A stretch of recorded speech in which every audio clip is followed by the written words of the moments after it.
శుద్ధ గ్రంథాన్ని తెరుద్దాం. దైవజనుడైన పౌలు తిమోతికి రాసిన రెండవ పుస్తకం. అపోస్తలుడైన పౌలు తిమోతికి రాసిన రెండవ పత్రిక 4వ అధ్యాయం. దయచేసి అందరూ తీయండమ్మా. 4వ అధ్యాయం ప్రారంభ వాక్యం నుంచి చదువుదాం. తిమోతి పుస్తకం తిమోతికి రాసిన రెండవ పత్రిక 4వ అధ్యాయం ప్రారంభ వాక్యం నుంచి చదువుదాం. దేవుని ఎదుటను సజీవులకును మృతులకును తీర్పు తీర్చే క్రీస్తు యేసు ఎదుటను ఆయన ప్రత్యక్షతతోడు ఆయన రాజ్యముతోడు నేను నీకు ఖచ్చితమైన నిర్ణయముతో ఆనబెట్టి చెప్పునది ఏమనగా, దైవజనుడా వాక్యాన్ని ప్రకటించుము, సమయమందును అసమయమందును ప్రయాసపడుము, సంపూర్ణమైన దీర్ఘశాంతముతో ఉపదేశించుచు నీ ప్రసంగం నీ వాక్యములో ఖండించుము, గద్దించుము, బుద్ధి చెప్పుము. ఎందుకనగా జనులు హితబోధను సహింపక దురద చెవులు గలవారై తమ స్వకీయ దురాశలకు అనుకూలమైన బోధకులను తమ కొరకు పోగు చేసుకున్నారు. హల్లెలూయా. ఇంకా చదువు. సత్యమునకు చెవి ఇయ్యక కల్పన కథల వైపునకును తిరుగు కాలము వచ్చును. హల్లెలూయా. అసలు చేతులెత్తి సంతోషంగా హల్లెలూయా. దైవజనుడైన పౌలు, జాగ్రత్తగా నా మాటలు వినండి.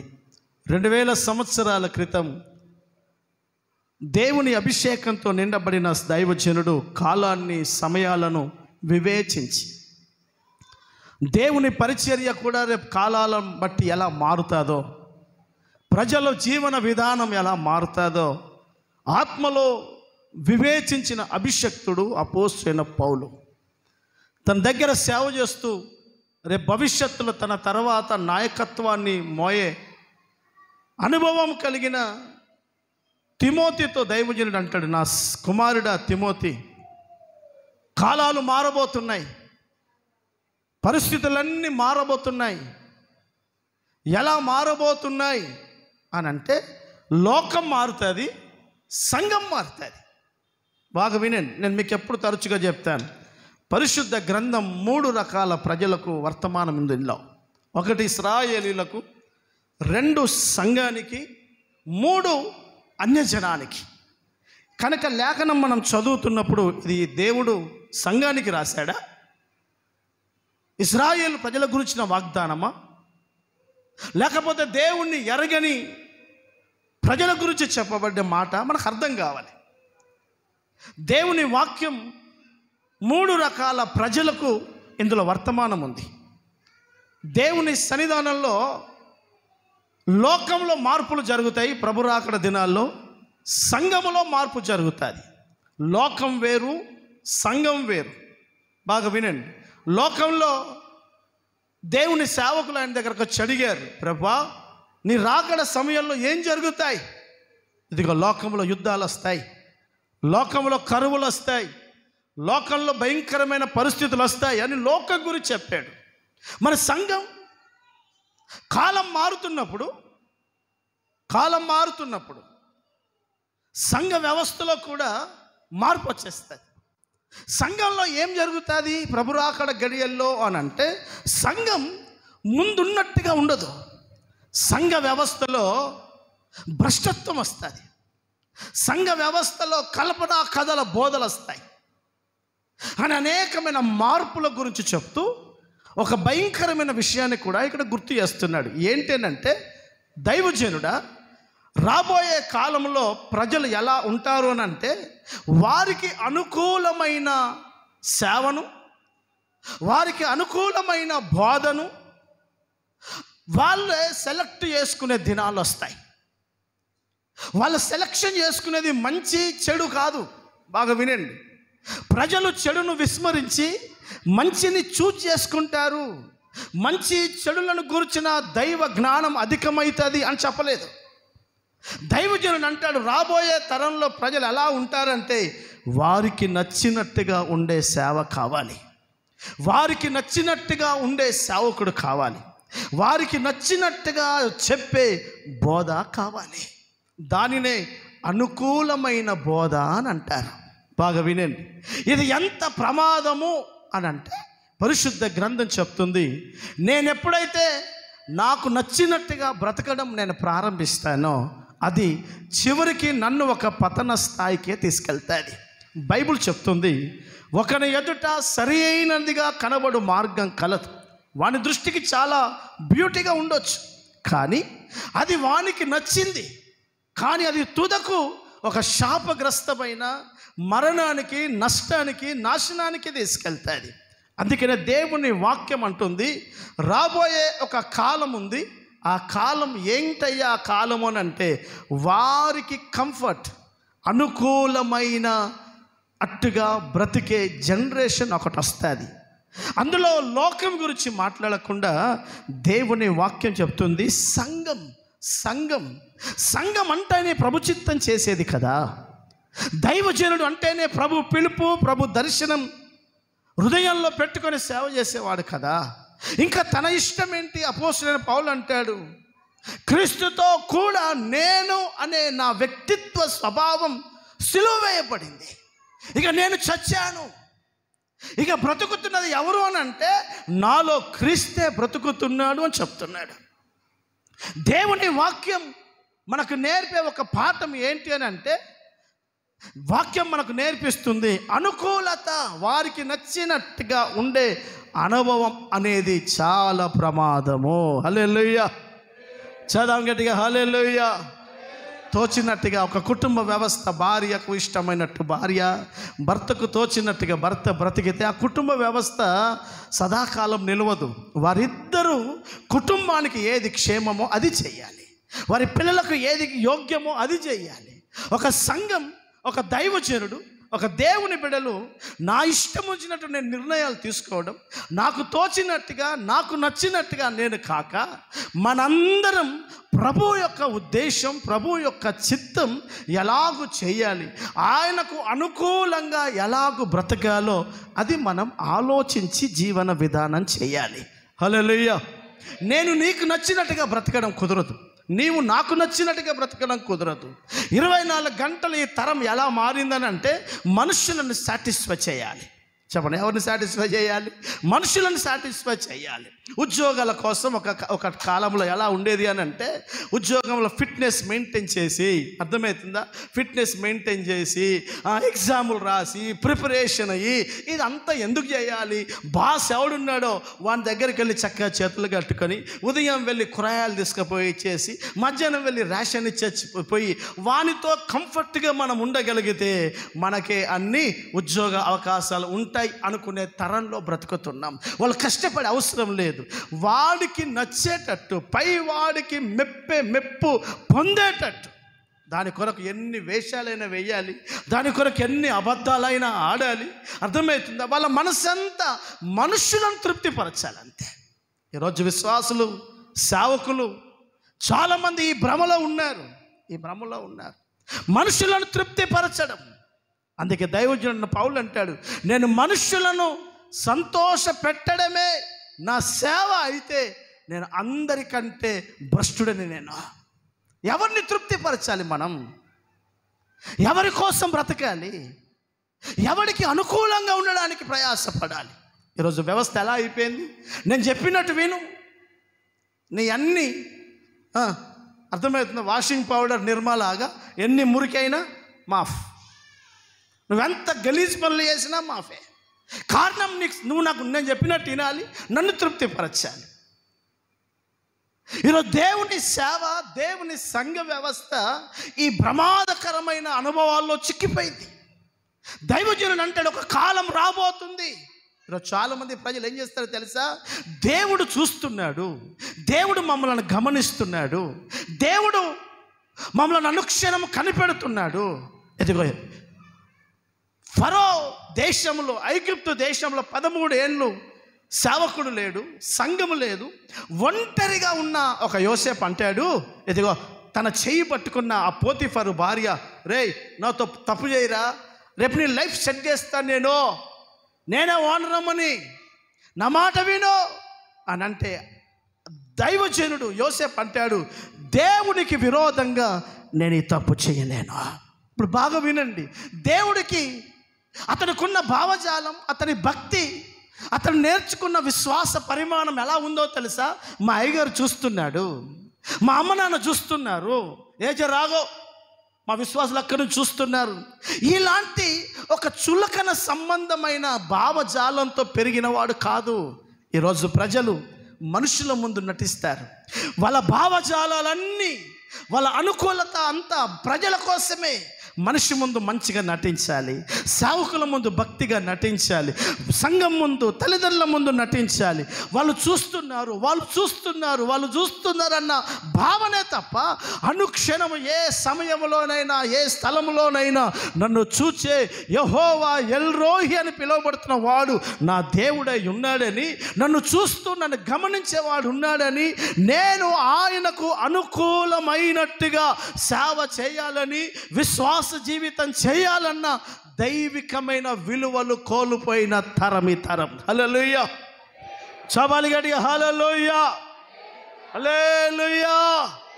24 గంటలు వారి భక్తి ఏం నేర్చుకున్నారనంటే మనుషులను అనుకూలంగా బతకాలంతే. ఎవరో ఏమో అనుకుంటారు, ఎవరేమో అనుకుంటారేమో, 24 గంటలు ఇదే ధ్యాస. మరి నీకు రక్షణ ఇచ్చి, నీ కొరకు రక్తము కార్చి, నీ కొరకు రాబోతున్నటువంటి క్రీస్తు నీ భావజాలను బట్టి, నీ అడుగుజాలను బట్టి, నీ ఆలోచన విధానాలను బట్టి ఆయనకు నువ్వు ఎలా అనుకూలంగా ఉన్నావో లేదో చూసుకోలేని దుర్భరమైన స్థితిలో ఈరోజు సంఘ వ్యవస్థ ఉంటుంది. దేవుని బిడ్డలారా, అందుకనే నా దేవుని వాక్యం అంటుంది, అనుకూలత మనకెప్పుడు, మనకు అనుకూలత ఎంతుందో చూడొద్దు. నీకెక్కడ అంత కంఫర్ట్ ఉంటుందో అక్కడ నీకు ఒక ప్రమాదం పొంచి ఉంటుంది ఖచ్చితంగా. ఇదిగో దేవుని బిడ్డలారా, అనుకూలమైన బోధ ఏదేను తోటలోనే ప్రారంభమైంది.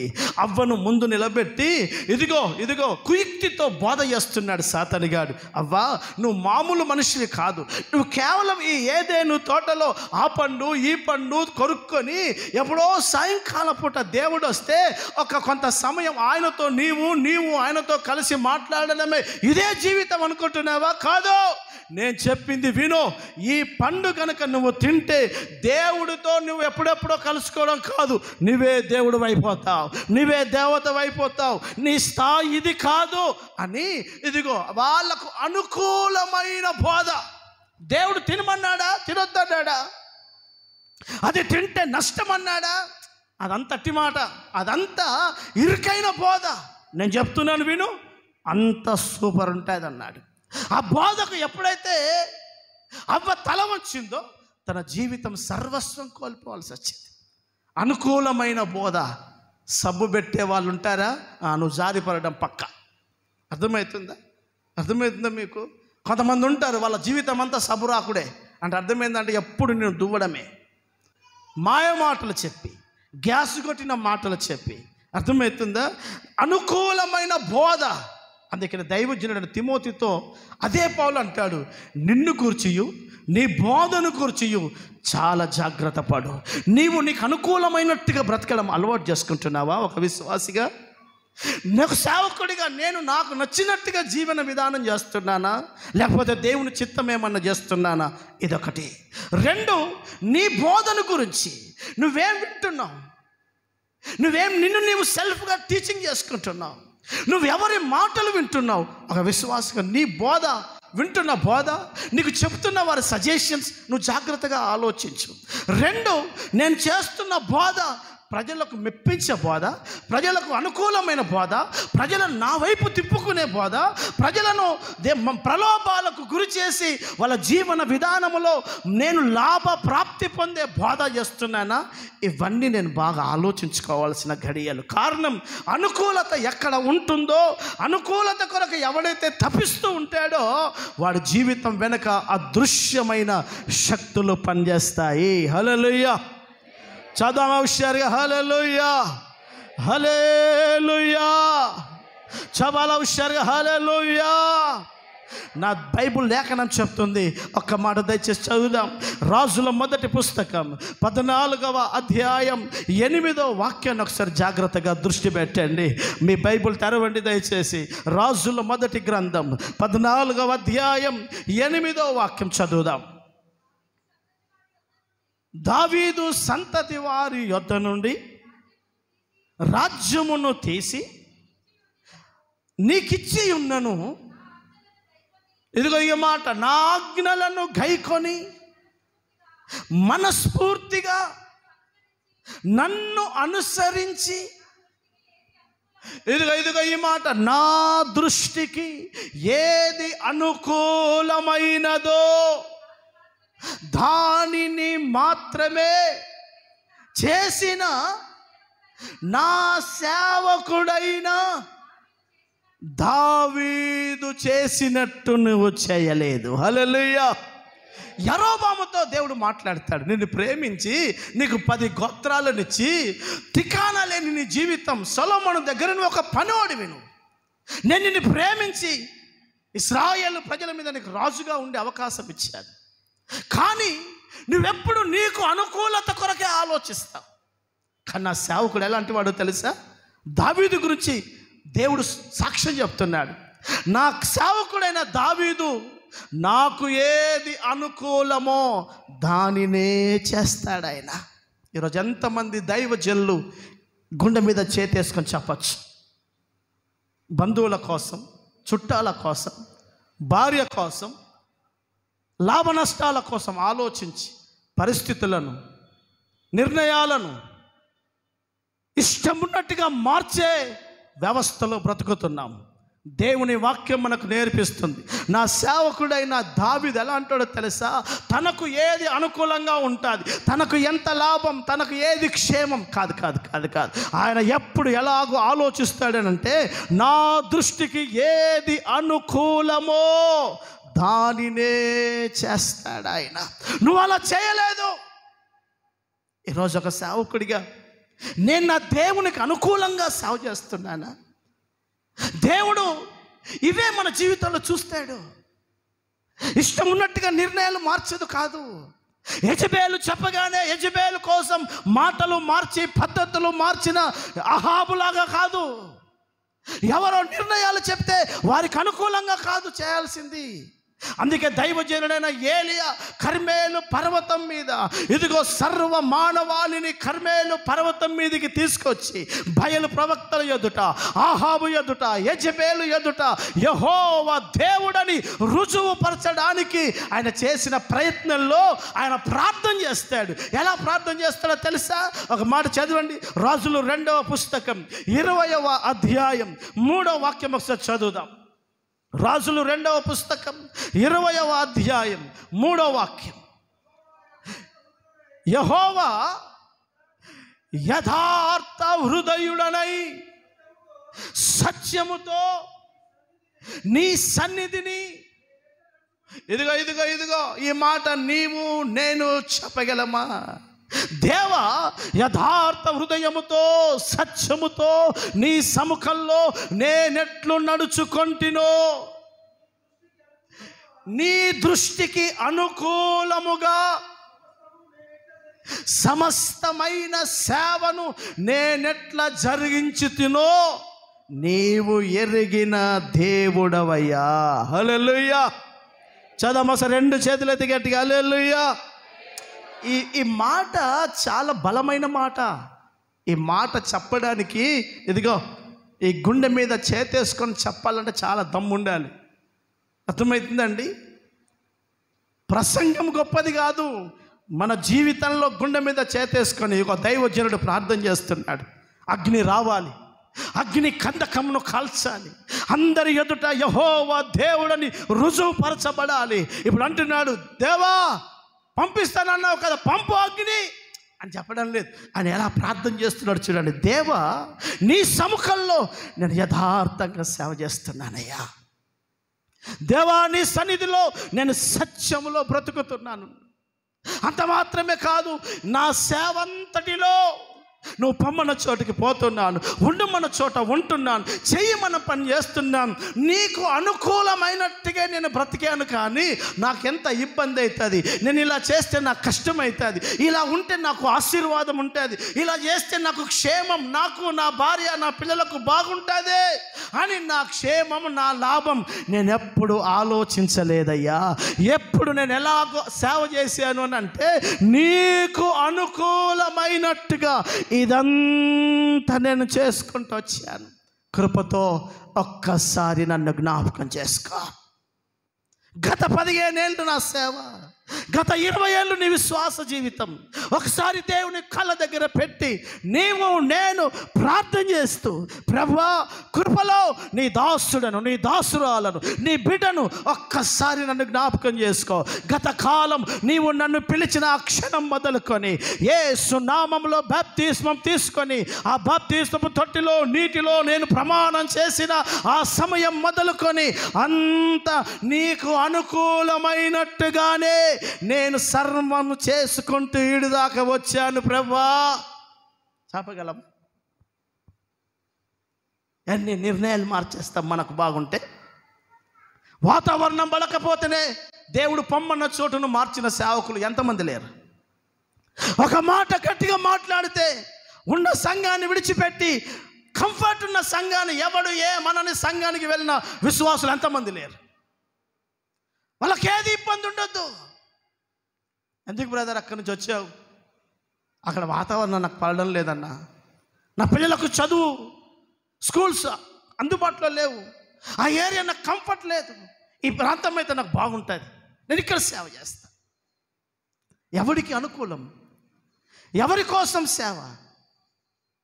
ఎవరి కోసం? ఎవరికి అనుకూలమైనట్టుగా బ్రతకాలనుకుంటున్నావు? నీకు అనుకూలంగా నీవు బ్రతకాలనుకుంటున్నావా? నేను పిలిచిన దేవుడు ఒకడు ఉన్నాడు, ఆయన చిత్తము చేయడం అది నీకు ఆశీర్వాదకరంగా ఉంటుందన్న అవగాహన లేకుండా ఈరోజు నీవు నేను మనకు తోచినట్టుగా వెళ్తూ వస్తే రేపు చాలా ప్రమాదాల్లో పడతాం. పరిశుద్ధాత్మదేవుడు 1000 సంవత్సరాల క్రితం ప్రవచనాత్మకంగా రాసించాడు, ప్రజలకు నచ్చినట్టుగా బ్రతికే దినాలు వస్తాయ్యా. నచ్చిన బోధకుడు కావాలి. ఏమనొద్దు. బైబిల్లో ఒక రాజు ఉన్నాడు, అతని పేరు ఆహాబు. అతని దగ్గర అతని మినిస్ట్రీలో 400 మంది ప్రవక్తలు ఉన్నారు. బాగా వినండి. ఎంతమంది అయ్యా? 400 మంది ప్రవక్తలు. మామూలు కాదు, వీళ్ళు ప్రవక్తలు. ఒకడిద్దరు కాదు, 400 మంది ప్రవక్తలను పెంచి పోషిస్తున్నాడు సార్. ఒకరోజు యుద్ధానికి వెళ్ళాలి. యెహోషాపాతు ఆహాబు ఇద్దరు కూర్చొని అంటున్నారు, ప్రవక్తలందరినీ పిలిచారు, అయ్యా నేను రామోత్గిలాదు మీదకి యుద్ధానికి వెళ్ళాలనుకుంటున్నాను, వెళ్తే గెలుస్తానా, జయం వస్తుందా అని అనడమే ఆలస్యం. ఆత్మ నిండిపోయింది, అభిషేకం నిండిపోయింది. అయ్యా నువ్వు వెళ్ళు, నీకు విజయం, నువ్వు గెలుస్తావు, నువ్వు అట్లా చేసి వస్తావు, ఇట్లా చేసి వస్తావు అని 400 మంది ప్రవక్తలు జై జై జై. భజన బ్యాచ్, భజన చేసేటోళ్ళు బాగా కావాలి కొంతమందికి. గ్యాస్ కొట్టడం అనేది లోక భాష, భజన అనేది బైబుల్ భాష. భజన కొట్టే పాస్టర్ ఉంటే విశ్వాసులు మస్తు వస్తారు. భజన చేయాలి వాళ్ళకు. బ్రదర్ నువ్వు లేకపోతే ఎట్లా? నీలాంటోడా ఇట్లా మారితే ఎట్లా? నువ్వు లేకపోతే అసలు సేవ జరుగుతుందా అని లేనిపోని మాటలు అతనికి చెప్పి అతని స్థాయికి మించి ఆలోచన చేసి అతని బ్రతుకును పాడు చేసి లాభం పొందుకునే సేవకులు ప్రజలు లోకల్లో ఎంతోమంది ఉన్నారు. అందరూ జై జై అంటున్నారండి. అప్పుడు రాజు అంటాడు, వీరు తప్ప ఇంకో సేవకుడు ఎవరు లేడా అని అంటే, ఉన్నాడు. చదువుతారు ఒకసారి మాట, ఉన్నాడు. కానీ 2వ దినవృత్తాంతాల పుస్తకం 18వ అధ్యాయం 4వ వాక్యం. దినవృత్తాంతంలో 2వ పుస్తకం 18వ అధ్యాయం 4వ వాక్యం. మరియు యెహోషాపాతు ఇశ్రాయేలు రాజుతో యెహోవా సన్నిధిలో విచారణ చేతము రండని 400 మంది ప్రవక్తలను సమకూర్చి, నేడు రామోత్గిలాదు మీదికి యుద్ధమునకు నేను పోవుదునా, ఆగుదునా అని వారిని అడిగాను. అందుకు వారు, పొమ్ము, దేవుడు రాజు చేతికి అప్పగించునని చెప్పిరి. అయితే ఇదిగో అందరు జై జై జై అనేసరికి ఎందుకో డౌట్ వచ్చింది యెహోషాపాతుకు. అందరూ ఒకే స్వరంతో జై అంటున్నారు, ఇక్కడ ఎవడు ఇంకో వర్షనే లేదు అని చెప్పి డౌట్ వచ్చి, అయ్యా వీరు కాక ఇంకెవడు ఇక్కడ లేడా అని అడిగాను. చదవండి. మనము అడిగి విచారణ చేయుటకై వీరు తప్ప దేవుని ప్రవక్తలలో ఇంకా ఒక్కడు కూడా వేరోడెవడు ఇక్కడ లేడా అని అడగగా, ఇశ్రాయేలు రాజు యెహోవా యొక్క విచారణ చేయుటకు ఇమ్లా కుమారుడైన మిఖాయా అను ఒకడు ఇచ్చట ఉన్నాడు. అయితే ఇదిగో ఈ మాట, అతడు నన్ను గూర్చి మేలు అనుకూలమైన మాటలు ప్రవచింపక నిత్యము కీడునే ప్రవచించుచున్నాడు. కనుక నేను వాని యందు కోపము కలిగి ఉన్నాను. హల్లెలూయా. రాజుకు ఎవడు కావాలో తెలుసా? భజన చేస్తాడు కావాలి. రాజులకు ఎవరు కావాలంటే, నువ్వు అన్నదెల్లా రైట్ అనేవాడు 400 మంది ఉన్నారు ఆయన దగ్గర. కానీ ఒక మనిషి ఉన్నాడు, అతని పేరు మిఖాయా. అతడు జై అంటే అందరితో పాటు జై అనే మనిషి కాదు ఈయన. ఇతడు దేవుడు ఏం చెప్పాడో అదే చెప్తాడు. అందుకే నా రాజుకు ఈ మనిషి నచ్చడు, ఈ సేవకుడు నచ్చడు, ఈ ప్రవక్త నచ్చడు. అతడు అంటున్నాడు, ఈ మనిషి ఎప్పుడు నాకు అనుకూలమైన మాటలు, క్షేమకరమైన మాటలు ప్రవచించాడు, ఎప్పుడు కీడుని చెప్తాడు, ఎప్పుడు నష్టమైన విషయాలు చెప్తాడు, ఎప్పుడు కఠినమైన మాటలు చెప్తాడు. అందుకే అతడంటే నాకు పడదు. ఈరోజు సంఘం, ఈరోజు ప్రజలు ఎలా మారారంటే, నువ్వేమైనా చెయ్యి, నీకు మేలు కలుగుతుంది, నీకు ఆశీర్వాదం కలుగుతుంది, నీకు దీవెన కలుగుతుంది. అర్థమవుతుందా? అని ప్రకటించే సేవకుడు కావాలి. కుటుంబాన్ని విడిచిపెట్టి నువ్వు నలుగురితో తిరిగినా అతనికి సమస్య లేదు. భయానకమైన రీతిలో కుటుంబ వ్యవస్థ పతనమైన సమస్య లేదు. ఇదిగో ప్రభు నిన్ను ప్రేమిస్తున్నాడు, ప్రభు నిన్ను ఆశీర్వదించబోతున్నాడు అని చెప్పి ఎప్పుడు కంఫర్ట్ బోధ, అనుకూలమైన బోధ చేసే సేవకులు ఎన్నుకుంటున్న దుర్దినాలివి. హల్లెలూయా. చదమ హుషారుగా హల్లెలూయా. నా తప్పును సవరించి, నా బలహీనతలను సవరించి నన్ను ప్రయోజకుడిగా ప్రభు రాకడికి సిద్ధపరిచే ఒక సేవకుడు కావాలి. ఎస్తేర్ను 12 మాసాలు అలంకరించి ఇదిగో అహష్వేరోషు రాజు ఎదుట ఒక పెళ్లి కుమార్తెగా సిద్ధపరిచినట్టుగా సంఘాన్ని మహిమ కలిగిన రాకడకు ప్రతి మనుష్యుణ్ణి క్రీస్తు యేసునందు పరిపూర్ణునిగా చేసి ఆయన ఎదుట నిలబెట్టడానికి ఖండించి గద్దించి బుద్ధి చెప్పి, అలా కాదు, ఇది క్రమము, ఇది పద్ధతి అని నేర్పే సేవకుడు వద్దు. అనుకూలమైన సేవకుడు కావాలి. అలాంటి సేవకులు 400 మంది, సత్యాన్ని ప్రకటించే సేవకుడు ఒక్కడు. టార్గెట్ ఎట్లుందో చూడండి ఒకసారి. 400 మంది అలా కూర్చున్నారు, ఒక్కడు ఏం చేస్తాడు ఈ మనిషి? ఈరోజు ప్రజలకు అదే కావాలి, ప్రజలకు అదే కావాలి. అలాంటి దుర్దినాలు వస్తాయని 1000 సంవత్సరాల క్రితమే దైవజనుడు ఆత్మలో నింపబడి చెప్పాడు. ఈరోజు దేవుని సంగమా, కాలాన్ని బట్టి మారే విశ్వాసిగా, సేవకుడిగా మనం మారద్దు.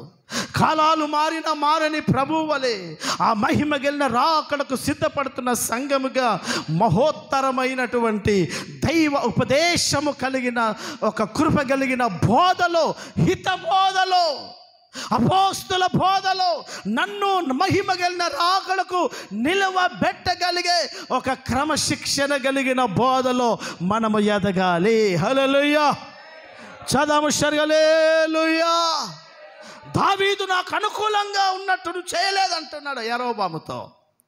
ఒక ఏలియా ప్రార్థన చేశాడు సేవకుడు, నేనంతా నీకు అనుకూలంగా సేవ చేస్తున్నాను అంటున్నాడు. అందుకే ఇంకొక రాజు గురించి చూపిస్తాను. అతడు మరణానికి ఆయనకు దేవుని బిడ్డల కొంత సమయమే గ్యాప్.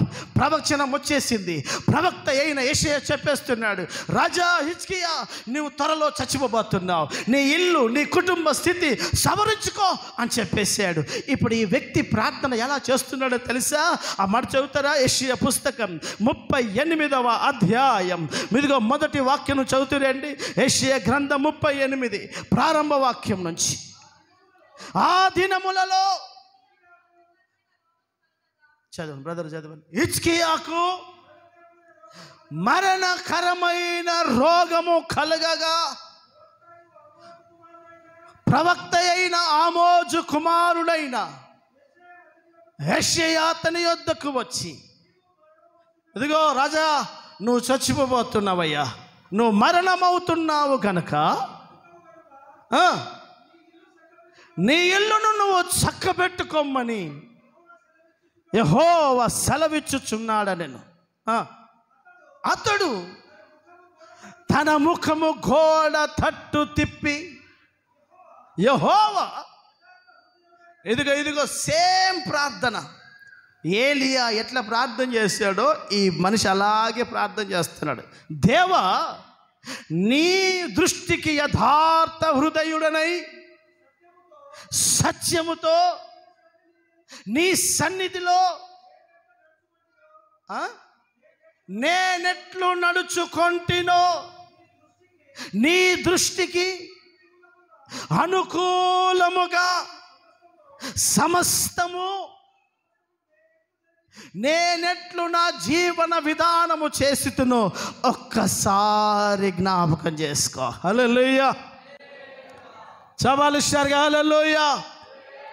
సమస్యలో ఉన్నప్పుడు ఎదిగో నా వైపు చూడండి. మరణం సమస్య, ఆరోగ్యం అనారోగ్యం స్థితి, నీకు ఆమడ దూరంలో మానసిక ఒత్తిడి ఉందా? ఇదిగో ఇతని సమస్య ఏంటో తెలుసా? రేపో మాపో వస్తాడు. ఇక క్లియర్ కట్గా ప్రవచనం, ఇక నువ్వు బతకవు, నో ఛాన్స్. బ్రతికేయాలని అతని జీవితానికి ఒక ఎక్స్ట్రాడినరీ లైఫ్ ఎలా దొరికిందో తెలుసా? అతను అంటున్నాడు, నేను నీకు అనుకూలంగా బతికిన బతుకుని ఒక్కసారి జ్ఞాపకం చేసుకో. నువ్వు ప్రార్థన చేయి.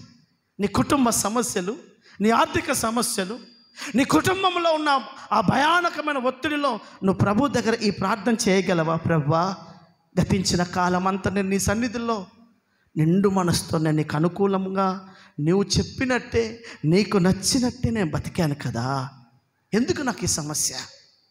చెప్పగలమా మనం ఆ మాట? నువ్వు ధైర్యంగా చెప్పగలవా? నీకు నచ్చినట్టు నేను బతికాను కదా, నువ్వు చెప్పినట్టే నేను బతికాను కదా. నీకు అనుకూలం అంటే అర్థమైంది, ఆ నీకు అనుకూలత కోసం నేను ఎన్నో పోరాటాలు ఎదుర్కోవాల్సి వచ్చింది, నేను ఎన్నో ఇబ్బందులు ఎదుర్కోవాల్సి వచ్చింది. నా క్షేమం, నా సంతోషం నేను అన్నీ పక్కకు పెట్టి నీకు కంఫర్ట్ ఉంటే చాలు అని అనుకొని నేను పోరాటం చేశాను. ఒక్కసారి నన్ను జ్ఞాపకం చేసుకోనని ప్రార్థన చేశాడా? 15 సంవత్సరాల ఆయుష్కాలం పెరిగింది. అతని ప్రార్థనలో 40 రోజులు ఉపవాసాలు ఉన్నాడా? ఏమన్నా 100 రోజులు ఉపవాసం ఉన్నాడా? 50 రోజులు ఉపవాసాలు ఉన్నాడా? అతని కన్నీళ్ళు, అతని ఉపవాసం ప్రభుని కదిలించిందా? కాదు. ప్రభుని కదిలించిన కాన్సెప్ట్ ఏంటో తెలుసా? అతనికి అనుకూలమైనట్టుగా చేసిన జీవన విధానం. హల్లెలూయా. చపాలు గట్టిగా హల్లెలూయా. ప్రార్థన చేస్తున్నాడు. ప్రతి ప్రార్థన ఫలం చూడండి. ఈరోజు సేవకుడిగా నా సేవ అంతా నాకు అనుకూలమేనా?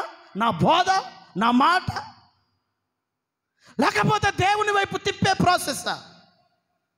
చాలామంది మాయ మాటలు చెప్తారండి, గ్యాస్ కొట్టే మాటలు చెప్తారు, వాళ్ళకు అనుకూలంగా మలుచుకుంటారు. ఒకవేళ నీ మీద నిజంగా దేవుని ఆత్మ ఉంటే నువ్వు కనిపెట్టగలవు. ఒకవేళ ఆ ఆత్మ నింపుదల సరిగ్గా నీకు లేకపోతే సాతాను ఉచ్చులో పడ్డ అవ్వ వలె ఉచ్చులో పడి పతనమైపోతావు. ప్రభు చెప్తున్నాడు, నీకెంత అనుకూలంగా బ్రతకడం ముఖ్యం కాదా? అనుకూలమైన బోధ, అనుకూలమైన ప్రవర్తన నీకు అనుకూలం కాదు. నీ బోధ, నీ సజెషన్, నీ ఆలోచన విధానం నీ దేవునికి ఎంత అనుకూలంగా ఉందో నువ్వు చూసుకోవాలి. హల్లెలూయా. ఒకరోజు విచిత్రమైన మాట పరిశుద్ధ గ్రంథంలో చదువుతాను. బిలాము ఇశ్రాయేలును శపించడానికి వస్తున్నాడు. వినండి, ఇశ్రాయేలును శపించడానికి బిలాము వస్తున్నాడు. ప్రభు క్లియర్ కట్గా చెప్పాడు, నేను వారిని ఆశీర్వదించాను. అయ్యా, నేను వారిని ఆశీర్వదించాను. బిలాం, నేను ఆశీర్వదించిన వారిని నువ్వు శపిస్తే మర్యాద ఉండదని చెప్పాడు. వారు ఆశీర్వదించబడ్డ ప్రజలు అని చెప్పిన ఈ మనిషి ఇదిగా లాభం, డబ్బు. బైబిల్ చెప్తుంది, లంచం మనుష్యుని కనులకు గుడ్డితనాన్ని కలగజేస్తాడు. లంచం. బాగా వినండి, పరిశుద్ధ గ్రంథంలో ఒక విచిత్రమైన మాట మీకు చూపిస్తాను. శామ్యూయేల్ కుమారుల గురించి బైబిల్ రాస్తా అంటాడు, అయ్యా దైవజనుడా శామ్యూయేల్, నీ కుమారులు నీలాంటి వారిగా లేరా? ఇశ్రాయేల్ ప్రజలు అంటున్నారు, సేవకుడా నీ పిల్లలు నీకు లాంటి మనస్సు లేదు. వారు ఎలా ఉన్నారు అని అంటే, లంచము తీసుకొని న్యాయమును న్యాయముగా తిప్పేస్తున్నారు. ఇప్పుడు ప్రశ్న నా వైపు చూడండి. మనము ఏదో ఒక ఆఫీసర్కు ఫైల్ కిందనో కవర్ కిందనో ఇచ్చేయచ్చు లంచం. అయ్యగారికి లంచం ఎట్లా ఇస్తాం? అయ్యగారికి లంచం ఎట్లా ఇస్తాం? హల్లెలూయా. ఇప్పుడు శామ్యూయేల్ కొడుకు అయ్యగారులు కదా, న్యాయాధిపతులు కదా. అంటే అర్థం ఏంటో తెలుసా? లంచం, సార్ ఇప్పుడు మందమతి ఉంచండి, పని కానివ్వండి, పని అయినాక ఇంకేమైనా చూద్దాం అన్నది లోక భాష. సంఘ భాష ఏంటి? వీళ్ళు చేసేది అన్ని దుర్మార్గమైన పనులు చేస్తూ లోకల్లో అయ్యగారి చేతిలో కానుక పెడతారు. ఈ కానుక పెట్టగానే అయ్యగారు అవన్నీ మాఫ్. ఏయ్ అట్లా చేసుడు కాదు, నీ కానుక ఎవరికి కావాలి? నీ జీవన విధానం సరిగుంచుకో. నీ గురించి ఇలా వినబడుతుంది. నీ కుటుంబంలో భార్య భర్తకు విలువలు లేకుండా నువ్వు భార్యను అధ్వానంగా కొడుతున్నావు, ఇబ్బంది పెడుతున్నావు, నీకు అక్రమ సంబంధాలు పెట్టుకున్నావు, తాగుతున్నావు, విచ్చలవిడిగా తిరుగుతున్నావు, నువ్వు దేవుని మందిరానికి వచ్చి కానుకిస్తున్నావు, కవర్లు ఇంత లావుగా ఉండగానే ఈ మనిషి కను గుడ్డోడైపోతాడు. అయ్యగారు బాగా వినండి, గుడ్డోడైపోయి ఇప్పుడు ఈ మనిషి దేవదూత వలె కనపడుతుంది. ఆ మనిషి చేస్తున్న తప్పులు ఇతనికి ఏం కనపడవు. అందుకే ఏమనేది లేదు. ఇక అంతా మాఫ్. నేను మాఫ్ చేస్తే జీవగ్రంథాలు మాఫ్ అయిపోతాయి ఏంటి? అవుతాయా బ్రదర్? అవుతాయా? కావో. జీవగ్రంథాలు అన్ని గ్రీన్ ఇంకుతోనే రాసి ఉంటాయాడ. నువ్వు వేసేటి నేను చేసేటి ఎవడు చేసినా. అంటే అర్థమేంటి? ఈ మనిషి లాభమును బట్టి, కానుకను బట్టి, డబ్బును బట్టి న్యాయమును న్యాయమని బోధించే అనుకూలమైన బోధ. హల్లెలూయా. కానుక ఎంత ఇచ్చినా ఇక్కడికి వచ్చిన తర్వాత ఏ మనిషిని చూడకుండా ఫ్లైర్గా క్లియర్గా మాట్లాడే సేవకుడే నిజమైన సేవకుడు. హల్లెలూయా. చదంగడి హల్లెలూయా. ఇదిగో బిలాం ఏమంటాడో తెలుసా? ఆ మాట ఒకసారి దయచేసి చూద్దాం. బిలాము గురించి రాస్తాంటాడు, ఇదిగో దేవుని బిడ్డలారా, అదే రాజులు మొదటి పుస్తకం దయచేసి సంఖ్యాకాండం 23వ అధ్యాయం, సంఖ్యాకాండం 23వ అధ్యాయం 24వ వాక్యం ఒకసారి దయచేసి చదవండి. ఇదిగో ఆ జనము 27 చదవండి.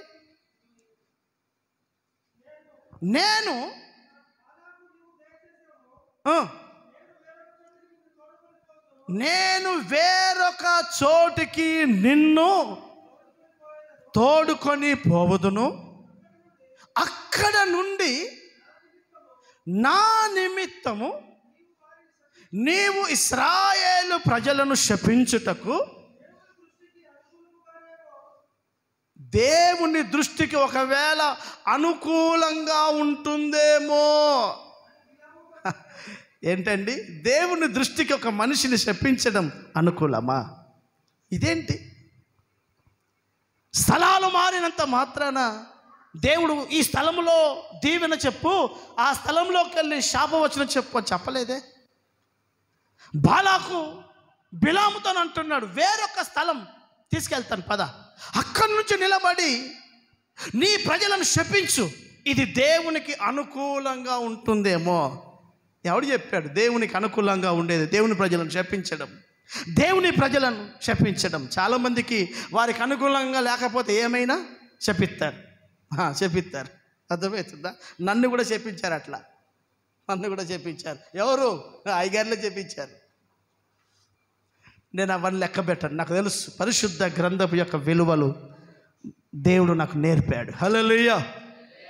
నా మాట వినకపోతే నీకు పిల్లలే పుట్టరు పో అని అన్నారు.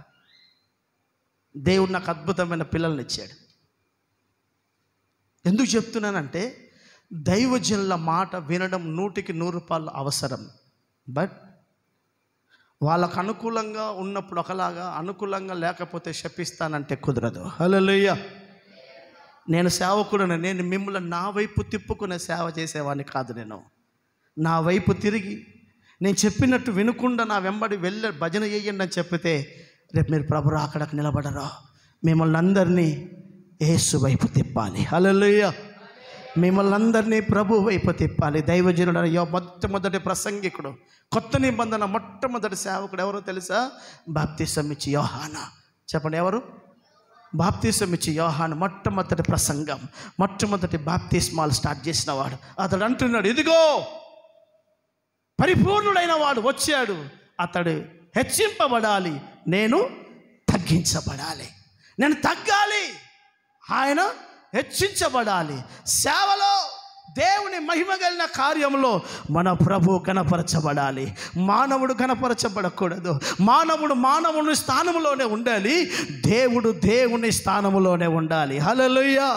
మానవుడు, నాయకుడు, ఎవ్వరు ఎనిబడి దేవుని స్థానంలోకి మనము రాకూడదు. సర్వ ప్రపంచమంతా దేవుని పాద సన్నిధిలో నమస్కరించుటట్టు చేయడమే దైవజనుడి యొక్క ముఖ్య లక్షణం. హల్లెలూయా. నా ప్రియమైన సంఘ బిడ్డలారా, ఇదిగో దేవుని వాక్యం అంటుంది, ఇదిగో దేవుని బిడ్డలారా, సంఖ్యాకాండలో మీకు చూపించాను. ఆ బాలాకు అంటాడు, రాజు ఒకవేళ నా మాట విను, ఈ బంగారం తీసుకొని వాళ్ళని శపించు, మీ దేవుడికి ఇష్టమా? ఇదేంటి ఇష్టం? దేవుని ప్రజలను దైవజనుడు శపించడం దేవునికి ఇష్టమా?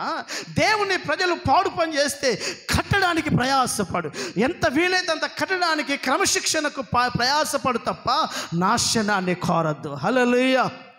హల్లెలూయా. నా దేవుని బిడ్డలారా, ఒక దావీదు చేసినట్టుగా అనుకూలమైన జీవితం, ఒక హిజ్కియా చేసినట్టుగా అనుకూలమైన జీవితం, ఒక ఏలియా ప్రార్థన చేస్తూ నీకు అనుకూలమైనట్టుగా ఈ 40 ఏళ్ళ నా సేవా యాత్రలో ఎన్నో పోరాటాలు అనుభవించుకుంటూ వచ్చాను. కానీ ఏ రోజు నా ఇష్టాన్ని నేను చేయలేదు ప్రభువా, నీకు చెప్పినట్టుగా చేశాను. విధవరాలు ఇంటికి వెళ్ళంటే అక్కడికి వెళ్ళాను, ఇగో కెరేతు వాగు దగ్గరికి వెళ్ళంటే అక్కడికి వెళ్ళాను. నేనేం చేయమంటే చేసుకుంటూ వచ్చాను. నేను నా సేవ అంతటి లేదా నేర్చుకున్నాను. నేను నీ అనుకూలంగా బతకడం నేర్చుకున్నాను. ఆ ధైర్యం వాళ్ళు దేవుని ప్రార్థనలో చెప్పినట్టుగా ఈరోజు నేను మీరు చెప్పగలగాలి. ఒకరోజు అదే ఆహాబు ఒక నీతిమంతుడైన నాబోతు ద్రాక్ష తోట దగ్గరికి వెళ్తాడు. జాగ్రత్తగా వినండి. నాబోతు తోట దగ్గరికి వెళ్ళి అంటాడు, అయ్యా నాబోతు నీ ద్రాక్ష తోట నాకివ్వు. మొదటి రాజుల పుస్తకం 21వ అధ్యాయం 6వ వాక్యం. రాజుల మొదటి పుస్తకం 21వ అధ్యాయం 6వ వాక్యం. త్వరగా. నీ ద్రాక్ష తోటను క్రయమునకు నాకిమ్ము, లేక నీకు ఇదిగో నీకు అనుకూలమైన ఎడల దానికి మారుగా మరి యొక్క ద్రాక్ష తోట నేను నీకు ఇస్తాను. ఇదిగో నీకు అనుకూలమైతే నీ తోట నాకు అమ్మి నా వైపు చూడండి. ఇంతకుముందు దీని వివరణ మీకు చాలా క్లియర్గా చెప్పాను. ద్రాక్ష తోట అనంటే దేవుని సంఘం. అది నాబోతు అనేవాడు ఒక దైవజనునికి సూచన. నీతిగా యథార్థంగా సేవ చేస్తున్న ఒక సేవకుడికి సూచన. ఆహాబు యెజెబెలు భర్త అంటాడు, నీ ద్రాక్ష తోట నాకు ఇచ్చేయి, నేను దాన్ని కూరగాయల తోటగా మారుస్తాను. సంఘాన్ని అస్తవ్యస్తంగా చేయాలన్నదే సాతాను తలంపు. అక్కడ రాయబడ్డ మాట ఏంటో తెలుసా? నీకు అనుకూలమైతే. క్రయం అంటే ఏంటండి? కాస్ట్, వెల. బ్రదర్ ఏంటట? కాస్ట్. ఈ వాచ్ ఒక 2000 రూపాయలు ఉంటుంది. ఇప్పుడు ఆహాబ్ అంటాడు, నీ తోట నాకు అమ్మే, నీ సంఘం నాకు ఇచ్చే, నీకేమైనా కావాలంటే ఇస్తా. సంఘాలు అమ్ముకుంటున్నారు, సంఘాలు అమ్ముకుంటున్నారు పైసలకు. నన్ను కూడా ఒక పాస్టర్ అడిగాడు, ఒక పాస్టర్, ఊరికే కిష్టాపూర్, ఆసిఫాబాద్ అటు ఇటు ఎందుకు తిరుగుతావు?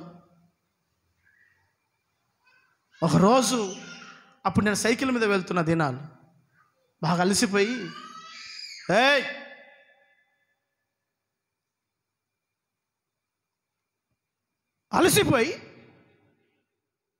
అక్కడ ఒక ఊళ్ళో సేవకుడు ఉంటాడని తెలుసు. కనీసం అప్పుడు వాటర్ బాటిల్ పెట్టుకొని వెళ్ళే స్థాయి కాదు.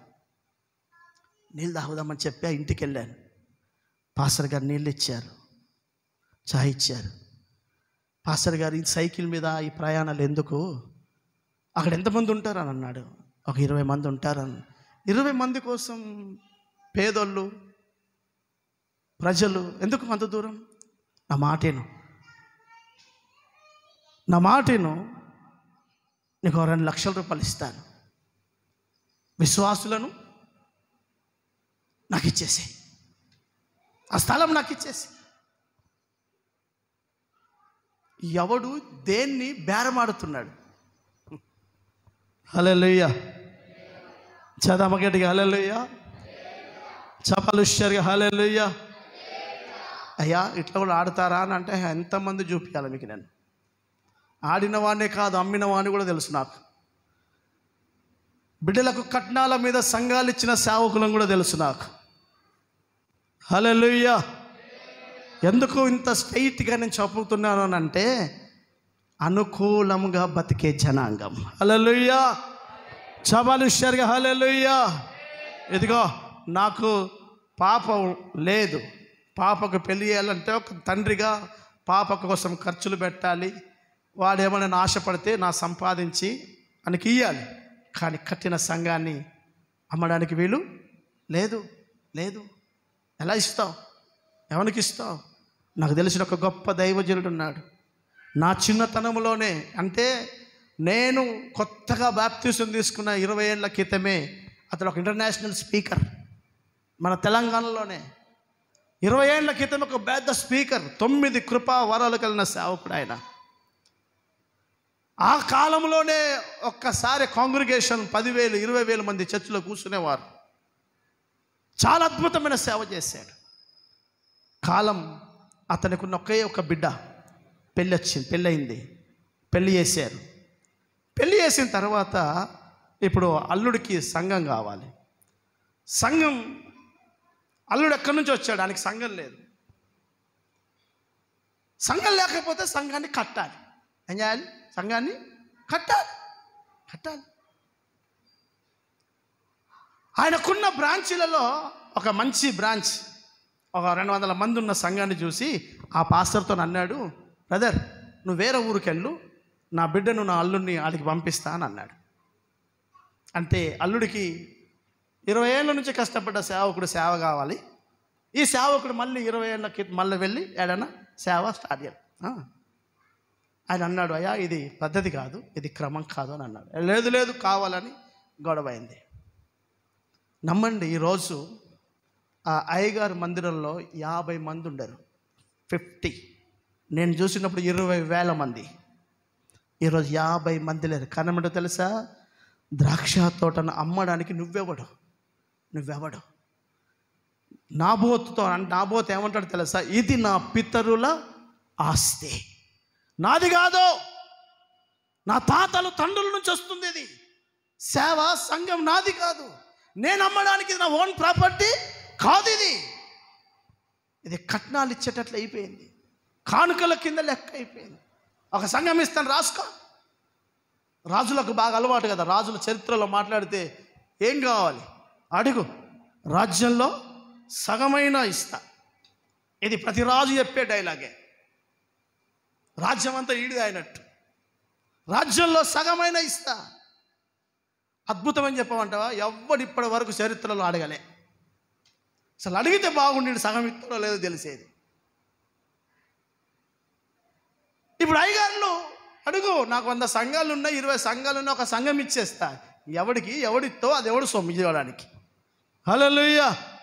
దేవుని వాక్యం అనుకూలమైన బోధ, అనుకూలమైన సేవ. నా సంఘమా, భయానకమైన దుర్దినాలలో బ్రతుకుతున్నాం. మనుషులకు అనుకూలంగా బతకడం నేర్చుకోకు. మనుషులను సాటిస్ఫై చేయడమే భక్తిగా భావించకు. మనిషిని గౌరవించు, దైవజనుని గౌరవించు, సేవను ప్రేమించు, నీ తోటి వ్యక్తులను ప్రేమించు, అందరితో సహృదయముతో బ్రతుకు, పెద్ద చిన్న గౌరవములతో జీవించు. కానీ నీ జీవితంలో ప్రతి అడుగు దైవ చిత్తానుసారముగా దేవునికి అనుకూలమైనట్టుగా జీవన విధానం చేయడం మనము నేర్చుకుందాముగాక. హల్లెలూయా, హల్లెలూయా. ఈ భావజాలం, ఇదిగో కొత్త నిబంధన సంఘం అనబడుతున్న 7 సంఘాలకి పరిశుద్ధాత్మ దేవుడు ప్రకటనలో రాస్తుంటే, పెర్గములో ఉన్న సంఘానికి కూడా రాస్తుంటాడు. పెర్గములో ఉన్న సంఘపు దూతకిలాగు రాయుము, నీ సంఘములో నీలో కొంతమంది బిలాము బోధను అనుసరించేవారున్నారు.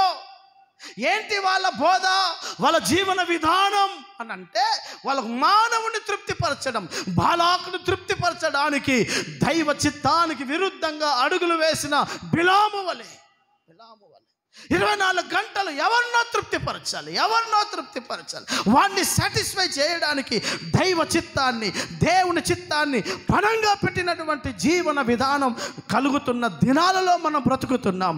అందుకే వాక్యం అంటుంది, నా సంఘ బిడ్డలారా, దావీదు గురించి ప్రభు చెప్తున్నాడు, నాకు అనుకూలంగా సేవ చేశాడని.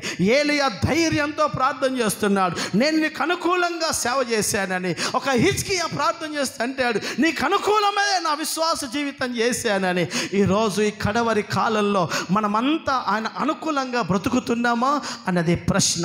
లేఖనంలో మీకు ఒక 2 మాటలు చదివి నేను ప్రార్థన చేస్తాను. చదువుతావా? రాజుల మొదటి పుస్తకము 3వ అధ్యాయం 10వ వాక్యాన్ని ఒకసారి చదువుదాం. రాజుల మొదటి పుస్తకం, ఇదిగో దేవుని బిడ్డలారా, 3వ అధ్యాయం 10వ వాక్యం. సొలొమోను చేసినటువంటి ఈ మనవి దేవునికి, ఇదిగో సొలొమోను చేసిన ప్రార్థన దేవునికి అనుకూలమైంది కనుక దేవుడు అతనికి ఇలాగు సెలవిచ్చెను. ఇదిగో 1 దీర్ఘాయువునైనను, 2 డబ్బు ఐశ్వర్యమునైనను, 3 నీ శత్రులు నీ పగవారి ప్రాణమునైనను నీవు నా ఎదుట అడగక న్యాయమును గ్రహించుటకు వివేకము అనుగ్రహించుమని నీవు నన్ను అడిగావు. ఈ మనవి ఆయనకు అనుకూలంగా మారింది. హల్లెలూయా. ఏం మనవి? నా వైపు చూడండి. డబ్బు, ఐశ్వర్యం, ఏం కావాలి? సొలొమోన్ ఏమి ఇవ్వాలి నీకు? అడుగు, కోరుకో అని అన్నాడు. మానవుడు కోరుకున్న దానికంటే 1 కోటి రెట్లు ఎక్కువగల దేవుడు మన దేవుడు. కారణం, ఆయన దగ్గర లేనిది ఏమీ లేదు, ఆయన చేయలేనిది ఏమీ లేదు. అందుకే అద్భుతమైనటువంటి కామెంట్ చేస్తాడు, నువ్వు అడిగింది మాత్రమే కాదు, ఊహలో నువ్వు ఊహించిన దానికంటే కూడా అధికమైన పనులు చేసే దేవుడు అని నేను అంటాడు. హల్లెలూయా. ఇప్పుడు దేవుని వాక్యం చెప్తుంది ఏది అనుకూలమైన జీవితమో తెలుసా? అక్కడ అంటున్నాడు, సొలొమోన్ నీకేం కావాలి అని అంటే, సొలొమోన్ ఏమంటాడు? అయ్యా, నాకు న్యాయం అన్యాయమును వివేచించే జ్ఞానం కావాలి. ఎప్పుడైతే న్యాయాన్ని గురించిన ఆలోచన సొలొమోను అడిగాడో, దేవుడు అంటున్నాడు, నీ మనవి, నీ ఇంటెన్షన్, నీ ఆలోచన నాకు అనుకూలంగా ఉంది. దేవునికి అనుకూలంగా బ్రతకడం ఏంటో తెలుసా? నెంబర్ 1, న్యాయమైన జీవితం. న్యాయం. నా సేవలో న్యాయం, నా మాటలో న్యాయం, నీ విశ్వాస జీవితంలో న్యాయం. ఇది దేవునికి అనుకూలం. నేను నీ ఎదుట అనుకూలంగా ఇదంతా చేసుకుంటూ వచ్చానయ్యా అని ఏలియా అన్నాడే, అంటే ఆయన సేవలో ఏముంది? న్యాయం ఉంది. ఒక హిజ్కియా, ప్రభువా నీకు అనుకూలంగా ఇదంతా నేను బతుక్కుంటూ వచ్చాను, చచ్చిపోతావు అని భయంకరమైన మాట చెప్పావు, ఒక్కసారి నన్ను జ్ఞాపకం చేసుకోయ్యా అని అంటే, అతడి జీవితంలో అతను ఏం చేశాడు? న్యాయమైన జీవితం.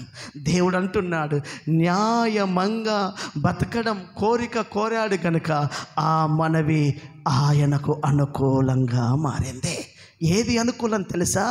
నేను న్యాయంగా బతకాలి, నా సేవ న్యాయంగా ఉండాలి, అన్యాయంగా చేయకూడదు, నీతిని అవినీతిగా మార్చొద్దు, అన్యాయాన్ని న్యాయంగా మార్చొద్దు, డబ్బుకు ప్రజలకు అనుకూలత కొరకు స్థితిగతులను మార్చొద్దు.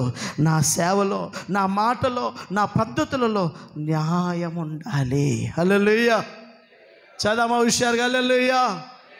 న్యాయంగా బ్రతకడమే ఆయనకు అనుకూలమైన జీవితం. ఆలోచించు, న్యాయంగా బతుకుతున్నావా? నీ జీవితం, నీ అడుగు జాళ్ళని న్యాయంగానే ఉన్నాయా? 1 న్యాయం. 2 కీర్తనల పుస్తకం 93వ అధ్యాయం 5వ వాక్యాన్ని ఒకసారి చూద్దాం. 93వ కీర్తన 5వ వాక్యం. నీ శాసనములు ఎన్నటికీ తప్పిపోవు, యెహోవా ఎన్నటెన్నటికీ పరిశుద్ధతయే నీ మందిరమునకు అనుకూలము. హల్లెలూయా. చదవమా గట్టిగా? హల్లెలూయా. 1 న్యాయం ఆయన దృష్టికి అనుకూలం. బాగా వినండి. 2 అంటున్నాడు, దేవా నీ మందిరానికి, అంటే నీ సేవకి, 2 ఆత్మ సంబంధమైన మందిరంగా ఉన్న మన జీవితాలకి. అక్కడ ప్రభు అంటున్నాడు, దేవా ఎన్నటికి, అంటే ఎవర్ లాస్టింగ్ లైఫ్, బతికినంత కాలం ఏంటి నీకు అనుకూలం అని అంటే పరిశుద్ధత. చెప్పండి ఏంటి? చెప్పండి గట్టిగా ఏంటి? పరిశుద్ధంగా బ్రతకడమే ఆయనకు అనుకూలమైన జీవన విధానం. ఆయనకు అనుకూలంగా నీవు నేను బ్రతుకుతున్నాము అనడానికి రుజువు, లేదా నీకు అనుకూలంగా నువ్వు బ్రతుకుతున్నావు అనడానికి రుజువులు ఏంటో ఇక్కడ చూపిస్తున్నాను. చాలామంది వాళ్ళకు నచ్చినట్టుగా, లేకపోతే ఎవరో మెచ్చేటచ్చుగా బ్రతుకుతారా? దేవుని బిడ్డలారా, మనల్ని ఎంతమంది పొగుడుతారో మనకు అన్ని శ్రమలు వస్తాయి. బాగా వినండి. మనల్ని పొగిడేవారు తక్కువ ఉండాలి, మన బలహీనతలు ఎత్తిపెట్టే వాళ్ళే ఉండాలి. అప్పుడైనా సవరించుకుంటాం. కారణం ఏంటో తెలుసా? వాడు ఎత్తిపెట్టడం మనకు మంచిదైంది, సవరించుకొని పరలోకంలో నిలబడే అవకాశం వాడే ఇచ్చాడు. ఎత్తిపెట్టే వాళ్ళు లేకపోతే, అందుకే దైవజనులైన సురేషయ్య గారు మాకు ఒక మాట చెప్పారు సేవలో. ఎఫోదు, ఇదిగో వినండి, ఇలాగుంటుంది ఎఫోదు. జానెడు పొడుగు, జానెడు వెడల్పు ఉంటుంది. ఎఫోదు ఉంటుంది. ఎఫోదు మీద ఇదిగో 12 రత్నముల మీద ఇదిగో న్యాయ విధాన పతకం అని అంటారు. దానిని ఇశ్రాయేలు స్త్రీలు సూదులతోనే కుడతారట. ఎలా తయారు చేస్తారు దాన్ని? సూదులతో. ఈరోజు అల్లినట్టుగా సూదులతో ఎలా డిజైన్ చేస్తారో, ఎఫోదు అనేది సూదులతో తయారు చేయబడుతుందట. ఎఫోదు అని అంటే నేను ఇంతకు చెప్పాను, దైవ చిత్తము అని చెప్పాను. దేవుని చిత్తము చేయడానికి సూదులు లాంటి ప్రజలనే వాడతాడు. సూది గాయం చేస్తుంది, కానీ మనల్ని కడుతూ వస్తుంది. హల్లెలూయా. కత్తెర గాయం చెయ్యదు, కానీ విడగొడుతూ వస్తుంది. కత్తెర గాయం చెయ్యదు, కానీ టపా టపా టపా ముక్కలే, కానీ సూది పొడుస్తూ ఉంటుంది, కానీ ఎన్ని ముక్కలనైనా ఒకటిగా చేయగలదు. హల్లెలూయా. సూది గాయాన్ని చూడకు, అది నిన్ను కడుతుంది. కత్తెర కంఫర్ట్ను చూడకు, నిన్ను వేరు చేస్తుంది.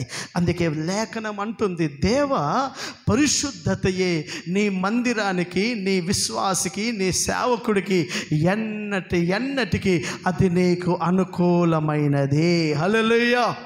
పరిశుద్ధంగా బ్రతకడం దేవునికి అనుకూలం, న్యాయంగా బ్రతకడం దేవునికి అనుకూలం. మూడవదిగా అక్కడ అంటున్నాడు, రోమా పుస్తకం 12వ అధ్యాయం 1వ వాక్యాన్ని చదువుదాం. రోమా పుస్తకం 12వ అధ్యాయం ప్రారంభ వాక్యం చదువుదాం. కాబట్టి సహోదరులారా, పరిశుద్ధమును ఇదిగో దేవునికి అనుకూలమునైన సజీవ యాగముగా మీ శరీరములను, ఇగో మూడవదిగా మనకు దేవుడిచ్చిన ఈ దేహం దేవునికి అనుకూలంగా మలుచుకోవాలి. హల్లెలూయా. చదవండిగా హల్లెలూయా. ఈ శరీరంలో సర్వశక్తి కలిగిన దేవుడు నివాసం చేయడానికి, నీ నోటి ద్వారా ప్రజలకు సువార్త ప్రకటించడానికి, దేవుని మహిమ కలిగిన దర్శనములను చూసి సమాజానికి భవిష్యత్తు చెప్పడానికి ఈ సర్వదేహం నీకు నాకు దేవుడి చేత అనుగ్రహించబడిన ఒక గొప్ప వరమై ఉంది కనుక దేవుడి వాక్యం అంటుంది, నీ దేహము దేవునికి అనుకూలముగా కంఫర్ట్గా మార్చుకో. ప్రభు నీలో నివాసం చేయడానికి, ప్రభువు నీతో మాట్లాడడానికి అనుకూలంగా, ప్రభువును నిన్ను ఆయన తనకు తానుగా నీకు ప్రత్యక్షత ఇవ్వడానికి, ఆయన దర్శనము చూడడానికి అనుకూలంగా నీ కనులను, నీ సర్వ దేహము దేవునికి అనుకూలముగానైనా సజీవ యాగముగా మీరు సమర్పించుకొనుడి. హల్లెలూయా. అనుకూలమైన జీవితం అంటే ఇదే. దేవా, నేను అనుకూలంగా నీ కొరకు బ్రతుకుతున్నాను అని అంటే నా జీవితంలో న్యాయం ఉంది, నా మాటలో న్యాయం. నేనే మనిషి ముఖాన్ని చూసి న్యాయాన్ని అన్యాయంగా తిప్పే వ్యక్తిని కాదు. లంచాన్ని బట్టి, కానుకను బట్టి, మనిషి హోదాను బట్టి తప్పును ఒప్పుగా చెప్పే వ్యక్తిని కాదు. నేను న్యాయంగా బ్రతికే వ్యక్తిని ప్రభువా. నా మాటలో న్యాయం, నా పద్ధతులలో న్యాయం, నేను ఎవరికి ఇస్తున్న సజెషన్లో న్యాయం, నేను చెప్పే బోధలో న్యాయం. న్యాయంగా నేను బతికితే అది దేవునికి అనుకూలంగా బతుకుతున్నట్టు. 2, పరిశుద్ధంగా నా బ్రతుకును నేను కాపాడుకోవడానికి ప్రతిరోజు ఒక పోరాటం చేస్తూ, దేవా కృపివ్వు, నేను ఇందులో ఓడిపోతున్నాను, నా చూపులు, నా ఆలోచనలు, నా తలంపులు తప్పిపోతున్నాయి, దయతో నన్ను కనికరించి నన్ను సవరించుమని పరిశుద్ధపరుచుకుంటూ ఒక ఎఫోదు కుట్టి కుట్టి కుట్టి కుట్టి ఒకరోజు ఒక దీవెనకరమైన న్యాయ విధాన పథకముగా ఎఫోదు మీద నిలబడి కూర్చొని మోకరించి ప్రార్థన చేయగానే దావీదుతో దేవుడు పలికినట్టుగా పరిపూర్ణమైన పరిశుద్ధతలోకి రావడానికి ఎన్నో పోరాటాలు, ఎన్నో ఇబ్బందులు ఎదుర్కొంటూ నా దేహాన్ని పరిశుద్ధంగా నీకు అనుకూలంగా మలుచుకోవడానికి నాకు సహాయము చేయండి. హల్లెలూయా. హల్లెలూయా. చదవమా హుషారుగా. హల్లెలూయా. నీ దేహం ఆయనకు అనుకూలంగా ఉండాలి, నీ ద్వారా సువార్త జరగాలి. దేవుడు లోకంతో మాట్లాడాలి. ఎవరితో మాట్లాడతాడు? ఎవరి ద్వారా మాట్లాడతాడు? నిన్ను నన్నే కదా. దేవుని వాక్యం ఏమంటుంది? నీ నోరు తెరువము, నేను దానిని నింపుతానన్న, నా మాటలతో నింపుతానన్న. అర్థమైంది? ఎప్పుడైతే నీ నోటిలో ఆయన మాటలు నింపబడతాయో ఆ మాటలు నశించిపోతున్న ప్రజలకు ప్రకటించబడతాయి. అర్థమవుతుందా? బాణలలో నీళ్లు నింపబడ్డాయి, ఆ నీళ్లు ద్రాక్షారసంగా మార్చబడి పెళ్లి విందుకు వచ్చిన వారందరి ఆకలి దాహము తీర్చబడ్డట్లుగా నువ్వు నింపబడితే కదా ప్రజలకు నువ్వు ఒక తృప్తిగా మార్చబడగలవు. అర్థమవుతుందా? నీ గ్రామంలో సువార్త నీ ద్వారా నీ దేహాన్ని వాడుకోవాలనుకుంటున్నాడు. ప్రభువు నీతో మాట్లాడడానికి, ఆయన ముఖదర్శనం నీకు చూపించడానికి, ఆయనను చూసేటట్లుగా, ఆయనను అర్థం చేసుకోగలిగినట్లుగా, యెహోవా మాట వినగలుగునట్లుగా మన దేహాలను మనం ఎప్పుడైతే మలుచుకోగలుగుతామో వాక్యం అంటుంది, నీకు సహోదరులారా దేవునికి అనుకూలముగా నైనట్టుగా మీ దేహాలను సాక్రిఫైస్ చేసుకోండి. హల్లెలూయా. చదవాలి గట్టిగా. హల్లెలూయా. చివరిగా ఒక మాట, కొరింథీయులకు రాసిన పుస్తకం 2వ కొరింథీ పుస్తకం 6వ అధ్యాయం 3వ వాక్యం. కొరింథీయులకు రాసిన 2వ పుస్తకం 6వ అధ్యాయం 3వ వాక్యం. నా పరిచర్య నిందింపబడకుండు నిమిత్తము ఏ విషయములోనైనాను. కొరింథీయులకు రాసిన 2వ పుస్తకం చదువుతున్నావా? ఇదిగో ఇప్పుడే మిక్కిలి అనుకూలమైన రైట్ టైం. అనుకూలమైన టైం దేనికయ్యా అంటే అక్కడ అంటున్నాడు, ఇదిగో ఇదే రక్షణ దినము. హల్లెలూయా. చెబుదాం చేతులెత్తి హుషారుగా, హల్లెలూయా. నీ కుటుంబాన్ని రక్షించుకోవడానికి ఇదే అనుకూలత. నీ బంధువులను ప్రభు దగ్గరికి తేవడానికి, నీ స్నేహితులను, నీ భర్తను, నీ భార్యను, నీ తల్లిదండ్రులను, నీ తోబుట్టువులను, ఇంకా చెప్పాలంటే నీవు రక్షణ లేకుండా ఉంటే ఒకవేళ ఇదే నీకు అనుకూలమైన ఘడియలో. ఏంటి అనుకూలత? నువ్వు రక్షించబడాలి, నువ్వు బాప్తిస్మంలోకి రావాలి. చూద్దాం తీ అనుకుని నీ తల్లిదండ్రుల విషయంలో అజాగ్రత్తగా ఉంటే, చూద్దాం తీ అని నీ జీవితంలో నువ్వు అజాగ్రత్తగా ఉంటే చెప్పలేము. రేపు రక్షణ లేకుండానే నీ జీవితాల్లో ముగించుకోవచ్చు. రక్షణ పొందకుండానే నీ తల్లిదండ్రులు, నీ బంధువులు, నీ రక్త సంబంధులు దూరమయ్యే ప్రమాదాలు ఉంటాయి. అక్కడ అంటున్నాడు అనుకూలత ఏంటనంటే దేవునికి అనుకూలంగా నువ్వు బ్రతుకుతున్నావు అన్న రుజువు ఏంటంటే నువ్వు రక్షించబడాలి. 2, నీ కుటుంబాన్ని ప్రభు దగ్గరికి, నీ స్నేహితులను, నీ బంధువులను రక్షణ వైపు తిప్పడానికి, రక్షణ కృపలోనికి నడిపించడానికి అనుకూలత ఇదే. భవిష్యత్తు కాలం సరిగ్గా లేదు. ప్రజలు ప్రభు వైపు తిరిగే అవకాశాలు ఇంకా ముందు ముందు ఎలా ఉంటాయో లేవో తెలియదు. కనుక ఇదే నా దేవుని సముఖంలో రక్షణ పొందడానికి అనుకూలత కలిగిన ఘడియలు అని నీవు నేను గ్రహించి సమయంను వివేచించి నశించిపోతున్న వేల ఆత్మలను రక్షణ కోటలోకి తేగలగాలి. హల్లెలూయా. ఇదే అనుకూలత.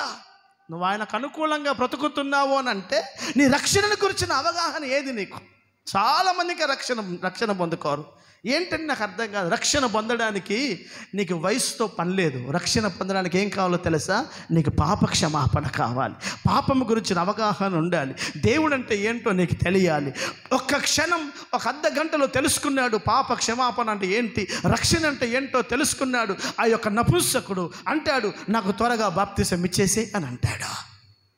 జైలర్ అధికారి ఒక్క రాత్రిలో 10 నిమిషాలు సువార్త విన్నాడు.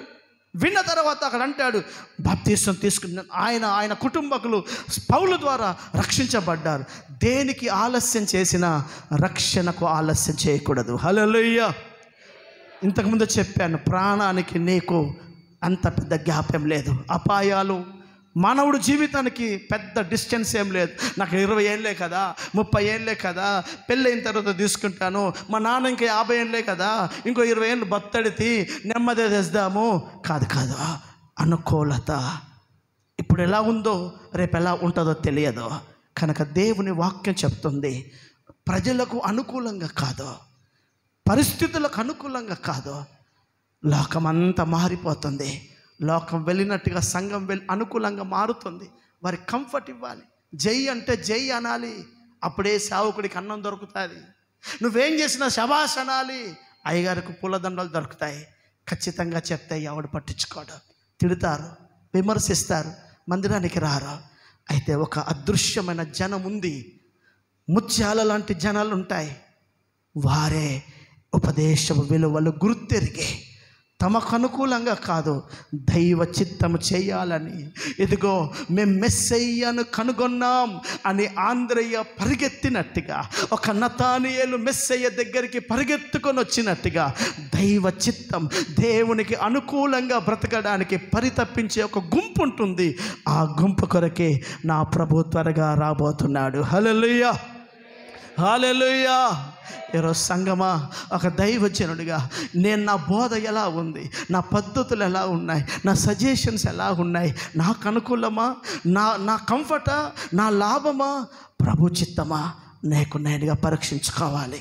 నా పరీక్షలో నేను ప్రభు దగ్గర ఏలియా చెప్పినట్టుగా చెప్పగలగాలి.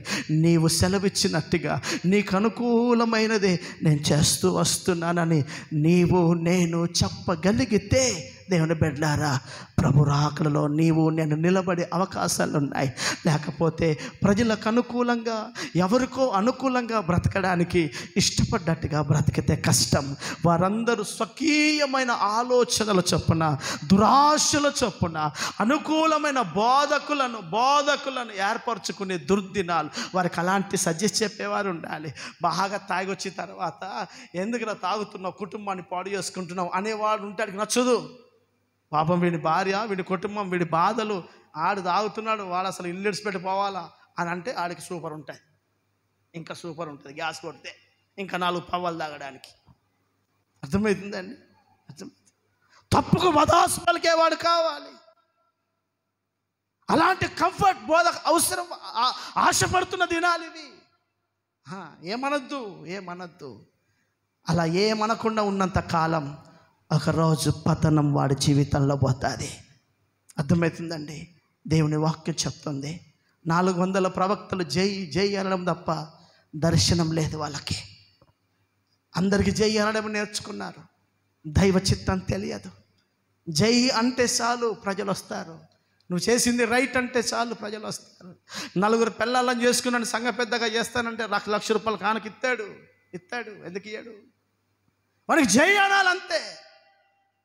పని ఒడ్డెక్కించుకునేటట్టుంటే అందరు సహకరిస్తారు. బ్రదర్, అది కాదు క్రమం, ఇది పద్ధతి కాదు, ఇది దైవ చిత్తం కాదు, మనం ఇలా చెయ్యొద్దు అంటేనే కష్టం. అనుకూలమైన బోధ కావాలా? నీకు అనుకూలం మట్టు జీవిస్తావా, నీ ఇష్టం. లేకపోతే ప్రభువుకి అనుకూలంగా ఉన్నాడు అని ఏలియా, ఒక హిజ్కియా, ఒక దావీదుని గురించి చెప్పినట్టుగా ఆయనకు అనుకూలం న్యాయం, ఆయనకు అనుకూలం పరిశుద్ధత, ఆయనకు అనుకూలం ఆయన నివాసం చేయగలిగేటట్టుగా యోగ్యంగా మలుచుకునే శరీరాలు, ఆయనకు అనుకూలం రక్షణను గురించిన ఆశ, ఆలోచన కలిగిన గుంపు. ఈ అనుకూలతలో మనం బ్రతుకుటకు సహాయం చేయునుగాక. చదువు స్వరమెత్తి ఆమేన్. దయచేసి లేచి నిలబడదాం.